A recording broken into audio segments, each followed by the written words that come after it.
Since it's finally over, here's my ranking of every Stranger Things season.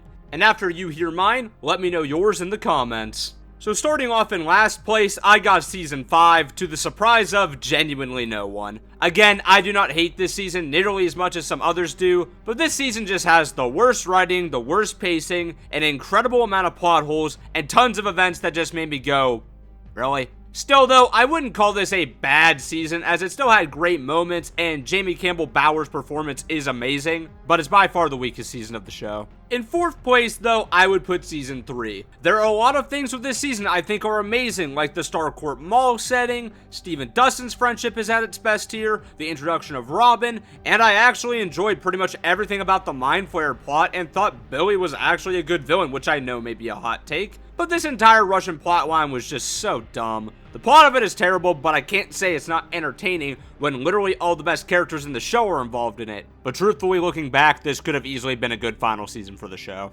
In 3rd place, I have season 2, which I also have the least to say about because it is basically just more of season 1. This isn't a bad thing, but at the same time, I do think it just makes this season more forgettable. But this season did still introduce us to Max, Bob was in this season, but most importantly, this was the last time Stranger Things had the vibe that the show had back in season 1, with all these crazy things happening to normal people in this small town. But at the same time, this season does still have the worst episode of the entire show in it. In 2nd place, I actually have season 4. Now this is where the show's vibe really turned into being a much grander plot than with previous seasons, but unlike season 5, season 4 did this right. Vecna was actually insanely intimidating this season. The Russia plotline wasn't nearly as annoying. Many of the show's best moments come from this season, like the running up the hill and Master of Puppets scenes. Also, Eddie was in this season. And while yes, this season was on a much larger scale, it actually still captured the initial vibe that Stranger Things had in many ways, especially with the horror elements. Plus, this was the last time the Upside Down actually felt like a horrifying world to be in.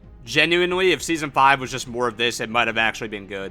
But of course, in 1st place, I have season 1. Yes, ice cold take of the century, but I don't care. The show peaked at the start, and I will always say that season 1 is genuinely one of the greatest seasons of any show ever made. It is no wonder this series became the cultural phenomena it is now, because this season had everything. An incredibly likable cast, a really engaging mystery that we as the audience got to solve alongside the characters, genuinely good horror moments, and just an unforgettable story. Honestly, this show could have stopped at just this season alone, and I guarantee people would still talk about it to this day, because it's just that good.